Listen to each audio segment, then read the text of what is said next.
കർണാടക നിയമസഭയെ പിടിച്ചുകുലുക്കി honey trap വിവാദം കത്തുന്നു. വിഷയത്തിൽ നിയമസഭയിൽ സീഡികൾ ഉയർത്തി പ്രതിഷേധിച്ച 18 BJP MLA-മാരെ 6 മാസത്തേക്ക് സസ്പെൻഡ് ചെയ്തു.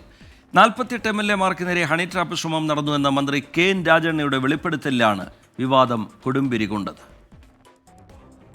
പ്രതിപക്ഷ ഭരണപക്ഷ വ്യത്യാസമില്ലാതെ 48 MLA-മാർക്ക് നേരെ ഹണി ട്രാപ്പ് ശ്രമം നടന്നെന്നാണ് സഹകരണ വകുപ്പ് മന്ത്രി KN രാജണ്ണ ഇന്നലെ വെളിപ്പെടുത്തിയത്.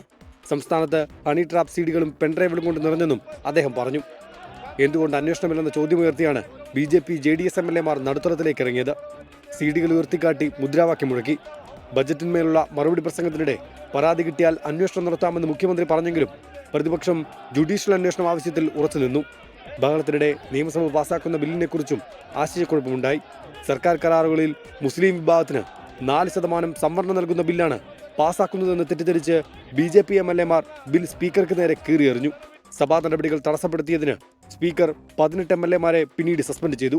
ബലം പ്രയോഗിച്ചാണ് MLA-മാരെ സഭയ്ക്ക് പുറത്താക്കിയത്. പാസാക്കിയത് ഒരു ധനകാര്യ ബില്ലാണെന്നും സംവരണ ബിൽ അല്ലെന്നും സ്പീക്കറുടെ ഓഫീസ് അറിയിച്ചു. 24 ബംഗളൂരു.